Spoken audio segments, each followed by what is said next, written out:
Hello everyone and welcome back to my YouTube channel. Today I'm going to be doing my February reading wrap up to go over all of the books that I read in February, and I also bought some new books. I went out of town actually to go see Twice in concert, and I was able to hit some local bookstores in the area.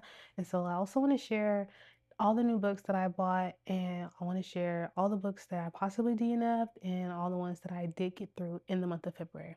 We did pick a TBR for the month of February. We picked 4 books from the TBR jar and then 2 that I had as non-negotiables. We only got through one of those books.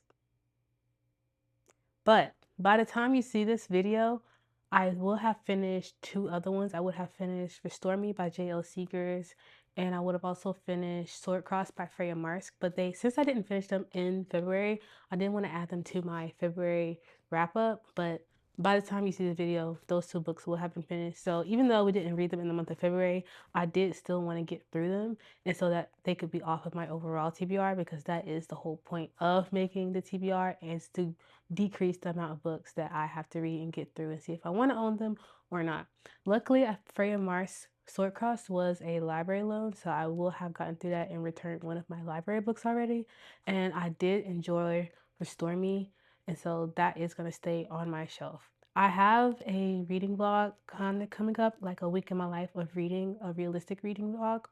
I have a baby vlog coming up that will showcase both of those books and my reactions to both of those books. So stay tuned next week that I will hopefully post that video in my week of my life of reading. In the month of February, I finished 11 books. All of them, ironically, were on Kindle Unlimited, I want to say. So I'll just go through them in the order that I read them. The first book that I read was Off Script by Ivy Vera Gray. It's an actor's romance book where there's like an older, more gruff exterior actor, and then there is a new blood actor who's coming in. He's all sunshine, and they have to work on a movie together. It'll be their first movie together, and it's a gay romance movie that they both have to go together. Overall, I like the book. There is some controversy about the book that it may use AI, but I read it and I didn't feel like it was very much AI. But if it was, I didn't see any. So I did read it with that in mind, like, oh, let me see if this is actually AI. And if it was, I was most likely going to DNF it. But I don't think it actually is. But I did want to point out that controversy about the book. Overall, I like the book. I gave the book 3.5 stars. My issue with the book is the first half moves extremely slow. Like the first half kind of gave me nothing. My whole issue with the book was it's about a movie. Go through the whole book, tells you nothing about the movie. I know 0 things about what that movie is supposed to be about in the book. And so I thought it would play more into like the acting plot of the book, but it didn't. This whole book could have been written without them being actors at all. However, once it gets to like the second half of the book, it definitely picks up. The tension is amazing. The chemistry between the 2 actors on the page is also amazing. I think the writing was good. Overall, I think it was a good book, and it was one of those few books where neither of their wives, because it does have a cheating trope inside the book. Both of them had wives, and it didn't make the wives out as villains, which I really appreciated that, because sometimes you'll read an romance book and it'll make all the women in the book be like cold-blooded, harsh, mean, and this one didn't do that. And so I thought the writing was very good, and I would definitely recommend you check it out. It's also the first book in a series, so if the second book comes out, I'm probably most definitely going to read it too. The next 2 books are also in a series. I read Pinned Down by Rebecca Raith, and I also read Head in the Game by Rebecca Raith. It is part of her Forbidden Gold series. I actually read Pinned Down first, which is the 9th book in the series, and which is how I found this series in the first place. The new book just came out, the 9th one, and that's how I found it. I was pleasantly surprised by Pinned Down. I loved it. I gave it like 3.5 stars, ate it up, completely ate it up. I loved it. It was annoying in the first half of the book because one of the characters, he's dealing with some internalized homophobia. But once it picks up, I was there. I was sad. I am a sucker for a pet name or a nickname or anything that's got to do with baby. I'm there. I'm there. I don't know what you want me to say, but I'm there. So I love that one.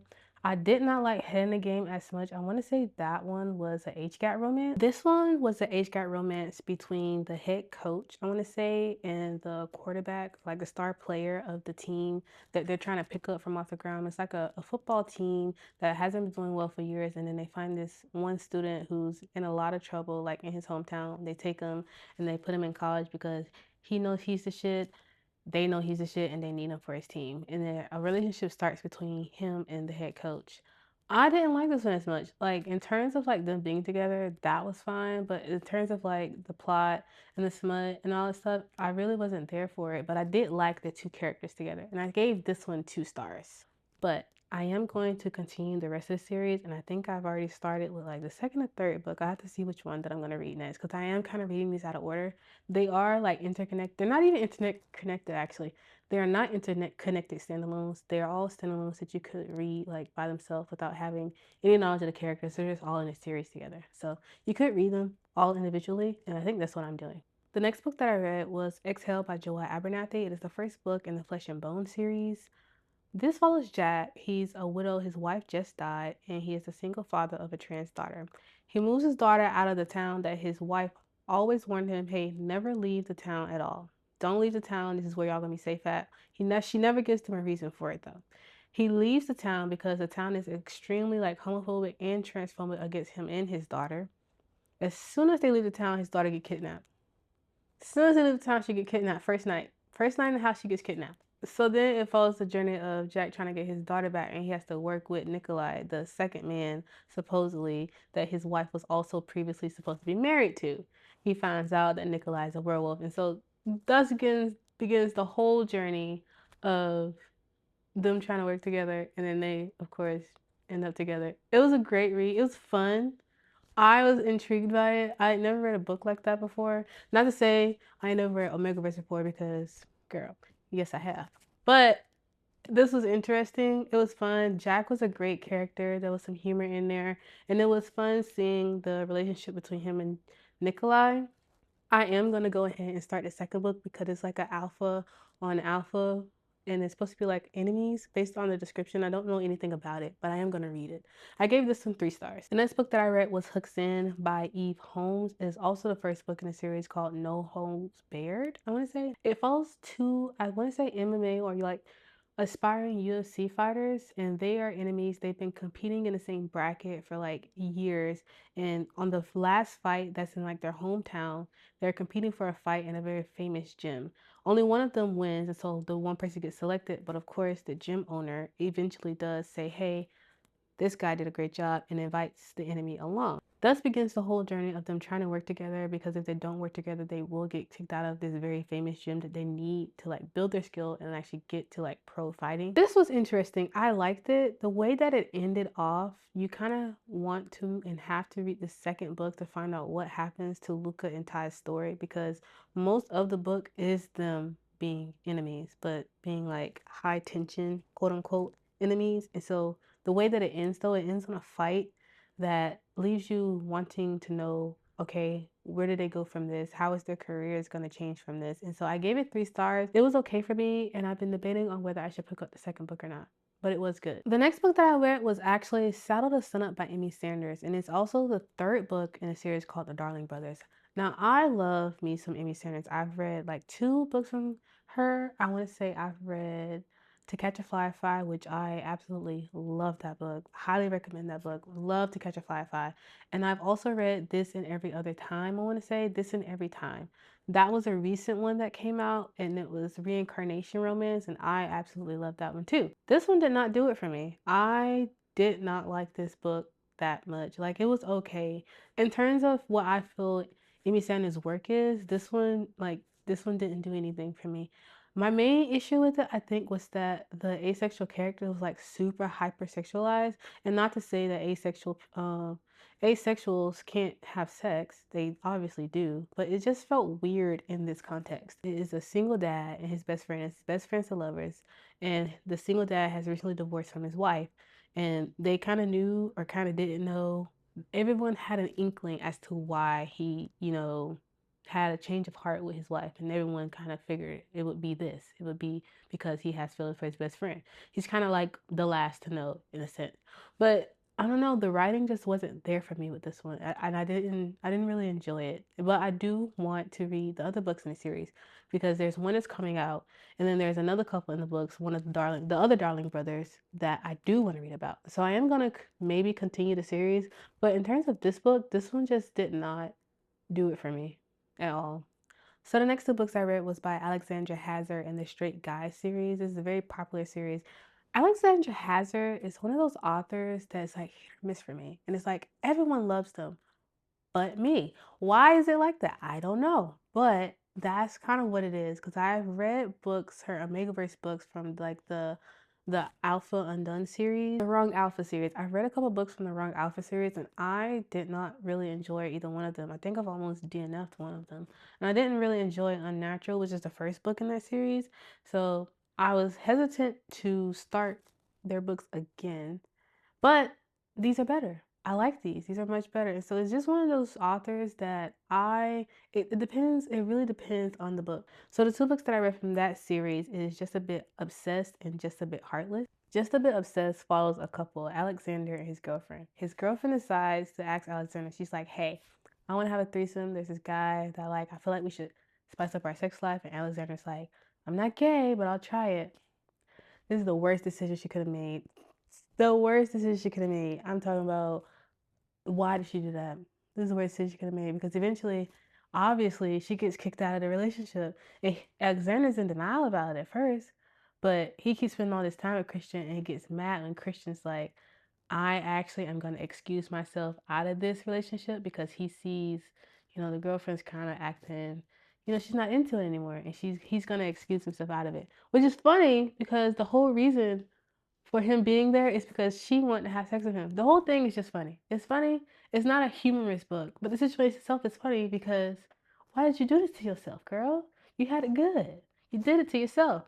So obviously Alexander and Christian get together, but the whole book is a very interesting like dynamic between the three of them, and also just seeing Alexander like slowly warm up to Christian and then like not even knowing it. He kind of just doing it subconsciously, and then when the moment happens, he's like, "Wait a minute, where are you going?" So that was fun. I gave the book 3 stars and I greatly enjoyed it, which made me want to pick up another book from the series. And I picked up Just a Bit Heartless. Just a Bit Heartless follows Jordan. Jordan is asked by his boss, he's like, hey, you look exactly like my boyfriend. And because I come from a mafia family, somebody's trying to kill me. But I don't want them to kill my boyfriend. So could you stand in for my boyfriend at like the family reunion? Because they just had a death in the family. And so the family's coming together to go over like the assets and like do the funeral thing. Jordan has to stand in for the boyfriend, who he looks just alike. Meanwhile, he's also trying to like figure out, hey, who is trying to assassinate his boss and his boss's boyfriend? Everyone thinks is Damiano, which is the heartless, like take charge guy in the family. He's also kind of the bastard of the family, and so he's blood related to them, but not all the way. I think because he has a different father than the rest of them, so he's like a half brother. Something happens, and Damiano and Jordan are stuck together in like a Stockholm syndrome type of situation. And so thus follows the relationship between these two and like them having to be stuck together in a confined situation. I ate this up. It was very good. It was good. It was enjoyable. I loved it. I like the pacing of this one a lot better than I like Just a Bit Obsessed. The pacing of this one was a lot better, I think, because of the situation that they were in. They spent a little bit more time together, and so when the time came for them to separate, it felt like the tension in the relationship was already built between them, and the story went places even within the short amount of pages that it was. And so I enjoyed this one, gave it 3.5 stars, and I highly recommend you read it. The next book I read was Kneel for Me by T.L. Smith. This one was interesting because it's the fourth book in a series. It's the fourth book in the Jackson Family series by T.L. Smith. And all the other books are MF romances, and this is the only MM romance. And so you can read this one as a standalone, but it would be better to read it as a series, I found out. I feel like you would have a bit more context as to the family dynamics, but I did go back and like skim the rest of the books just to see if I was missing something with Adrian and Yvonne, the two characters in the books, just to see if I was missing something, a bit more context, but I actually don't think I was, but I feel like maybe it would be a bit more immersive if you did read the other 3 books before you read this one. Either way, this one follows Adrian, and he's like the secondhand man of the Jackson family's head, like the head boss of the Jackson family mafia. Adrian is sent to Russia to help even figure out who exactly is trying to like assassinate the head of the Jackson mafia, and so he's not very happy about being sent to Russia. Even this though, even apparently has had his eyes on Adrian like forever, for years, and he's like, "Oh yeah, I finally get it. Ooh, I'm ready." So, so Adrian goes to Russia, and the whole story is about them trying to like mainly Adrian though. It's mainly trying to get Adrian to accept himself, and Eva's like, just get a little crazy. I support you. I support you in you getting crazy. And so that's basically what the book is. It was enjoyable, and it was just kind of a fun read for me, and I gave it 3 stars. It was just a really fun read for me. The next book that I read, ooh, the next book that I read took up almost 2 weeks of my life in February, and I just don't even want to get into it because it just frustrated me so much. It frustrated me so much. The next book that I read was I Love You Don't Die by Jade Song. This was actually an art copy that I requested on NetGalley, and I did receive it because I think it was like a read now copy, and it comes out in March. This follows Vicky. Vicky is working for a company called Onwards. Onwards' whole thing is that they make urns to make the death of your loved ones easier. What frustrated me about this book is that Vicky works for Onwards because she's at one part fascinated with death, right? She's one part fascinated with death, but the reason for her fascination with death is because she's afraid to die, and she's afraid for her loved ones to die. And so because she's afraid for her loved ones to die, she doesn't want to get close to people and love anyone, because if she doesn't love anyone, then she won't have to watch them die. But she also is craving to be loved by people.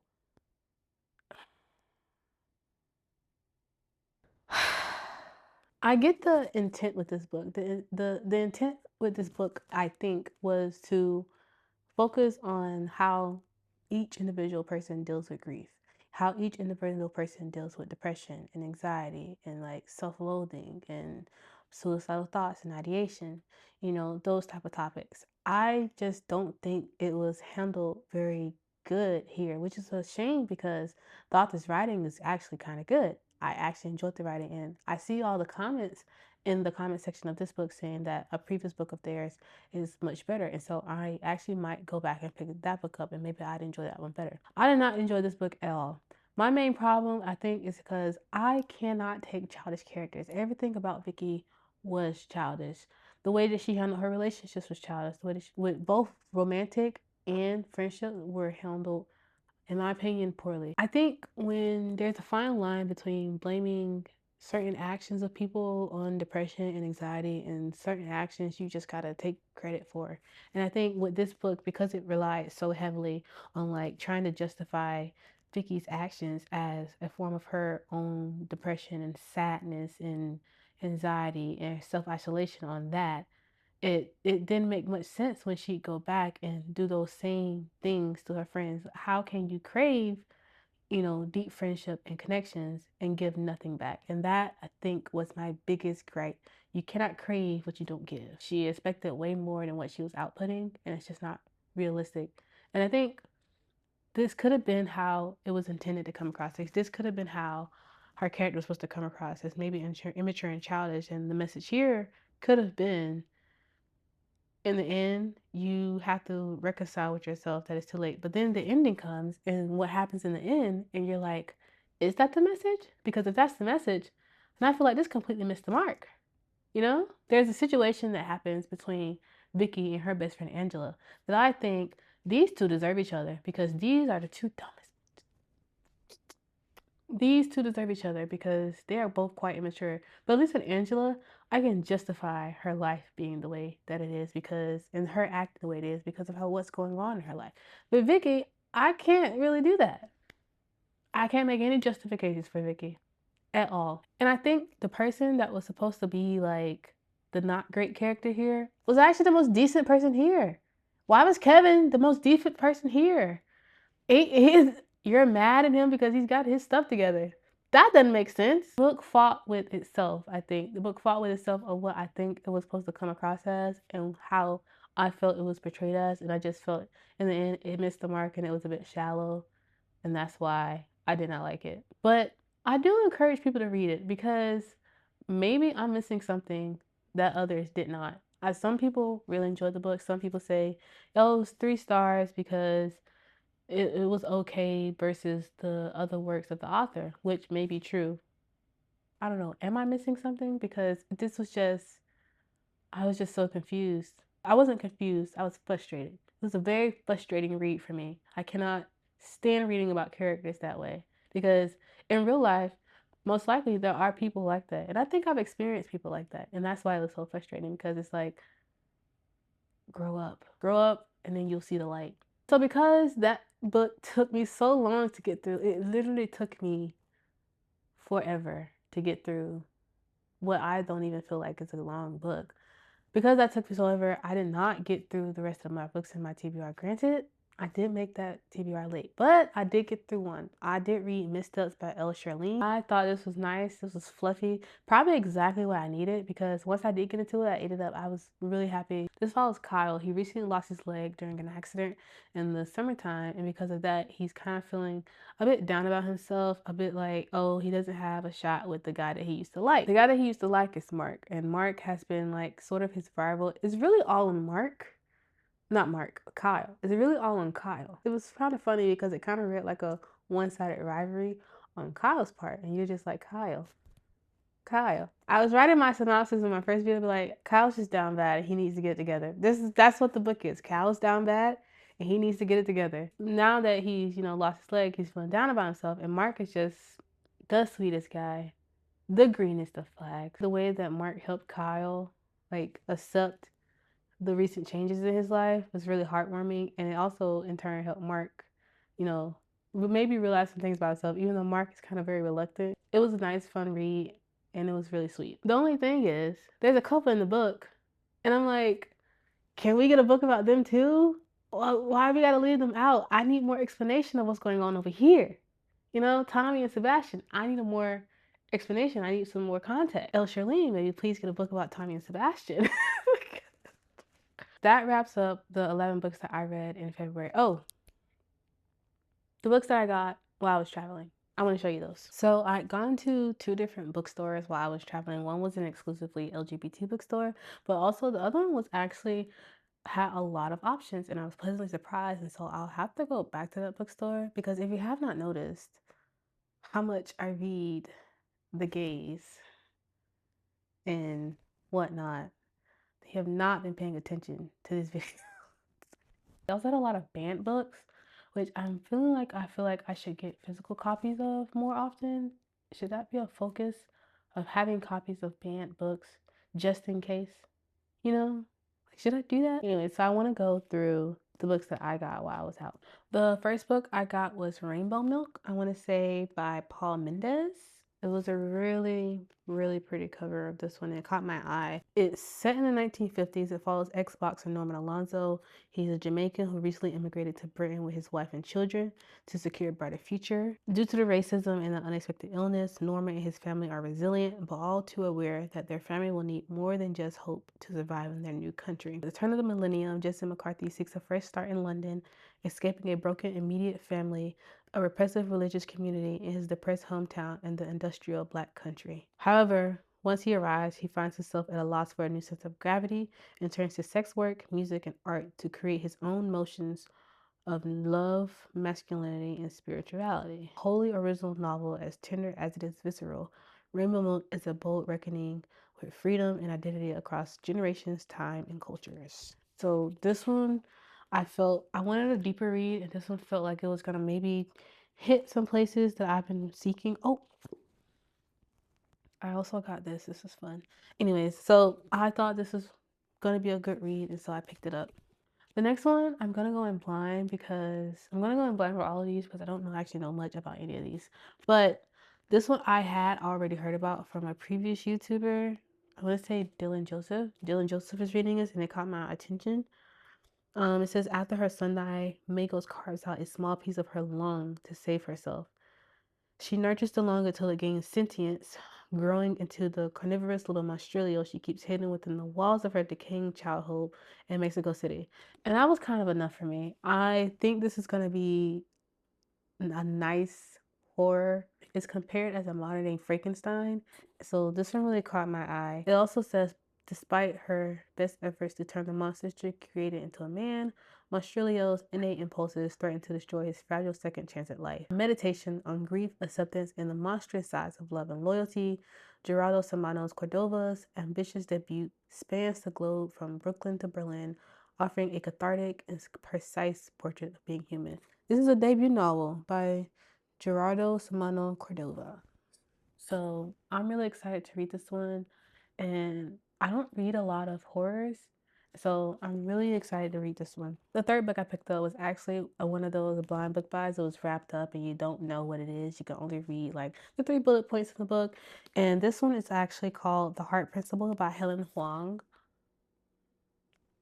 And I didn't really see what this one's about. It says a woman struggling with burnout learns to embrace the unexpected and the man she enlists to help her in this heartfelt new romance by USA Today's bestselling author Helen Huang. It says Anna Sun achieves career success from a YouTube video and she goes viral. And as soon as she goes viral, she's obviously explaining burnout and how she's going to maintain her success. As soon as that happened, her longtime boyfriend, before he wants to commit to marriage, he suggests an open relationship. And so she's hurt and she says, well, I'm going to have a string of one night stands. That's where tattoo motorcycle riding Quan Deep comes in. Their first attempt at a one night stand fails, as does their second and their third, because being with Quan is more than sex. He accepts Anna on an unconditional level that she herself has just begun to understand. However, when tragedy strikes Anna's family, she takes on a role that she is ill suited for. Until the burden of expectations threatens to destroy her, Anna and Quan have a fight for the chance at love, but to do that, they also have to fight for themselves. So this one's good. I'm kind of excited to actually read this one, and this seems interesting. A string of one night stands after your boyfriend says that he wants to have an open relationship is a valid response. The next book I got was actually the second in a series that I already own. I have not read the first one, so I'm not going to read the synopsis for the second one because I have been waiting and debating on if I should even pick up the second book and get the second book. But I feel like I'm going to really like this series, and so I went ahead and picked it up. It's The Hanged Man by Katie Edwards. This is part of the Tarot Secret series, and I have been waiting and waiting and waiting and putting it off on how much I want to read this series. So maybe this will give me some motivation because I have the first 2 books, and if I like the first one, I would hate to wait for the second one and don't have it. So that's kind of why I've been putting it off. I'm like, should I just go ahead and buy all 3?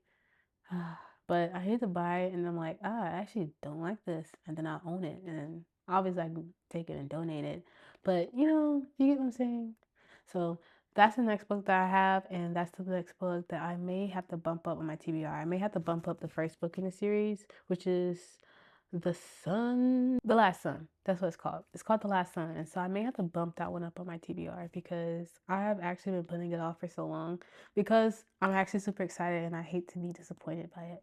And the last book I picked up was actually caught my eye because the cover was super pretty. It's called Oak King, Holly King. And it's about a fae, and his name is Strike. And he wins a tournament, but the end of the tournament means that he has to like die in order to change the season. So he runs away, I think, to the human world where he meets a clerk, and thus falls like their journey of like getting to know each other and like going on quests and falling in love. And so I'm really excited for it. It really caught my eye when I read the back of the book, but also the cover was really pretty. So I'm also excited to read this one. I don't know if I should bump this one up on my TBR too. So I don't know. We'll see. That wraps up the end of my video. Thank you all for tuning in. Comment down below if you've like read any of the books, or if you see something that you haven't read before, feel free to like check it out and then come back and say, hey, what you thought about it. Or if you see any of the books and have some recommendations of what I could read and what I might like or might not like, who knows? I read a bunch of everything. Comment that down below too. Thank you for tuning in, and I will see you all next week.